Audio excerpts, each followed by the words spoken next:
বাজার নিয়েছো? অনেক বাজার হয়েছে। দেখি কি কি এনেছো। পটল, উচ্ছে, উচ্ছে, ইলিশ দেখো, ইলিশ,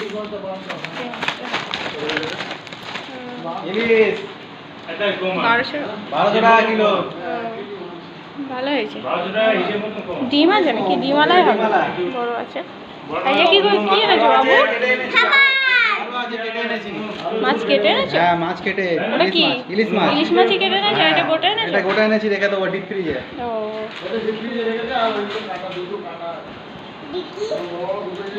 তোমার গোপাল ভাড়ে কি প্রাইস হয়েছে দেখি তো?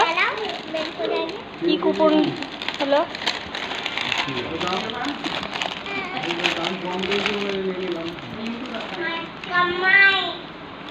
দেখাও দেখাও দেখাও, তাড়াতাড়ি দেখাও। কোনো কুপন নেই?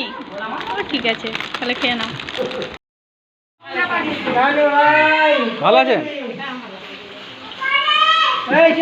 কে এসছে দেখো? সাহেব, চলে আসো, দেখো নানু ভাই এসছে, দিদা এসছে।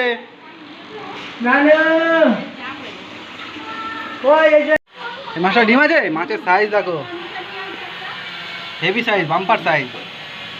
এবার ডিম, দুধ খাবে তো? হ্যাঁ, এবার মাছ ধোয়া চলছে। এই জমিয়ে খাওয়া দাওয়া হবে, জমিয়ে। এই যে পোলাও রান্না হচ্ছে, কাঠের জাল দিয়ে পোলাও রান্না হচ্ছে। এর স্বাদই আলাদা। নারকলের দুধের পোলাও। একটুখানি তোলো তো মা, ঢাকনাটা খোলো। এই দেখো বন্ধুরা, ও ধোঁয়া ধোঁয়া ধোঁয়া, মেঘ আর কুয়াশা হয়ে গেছে।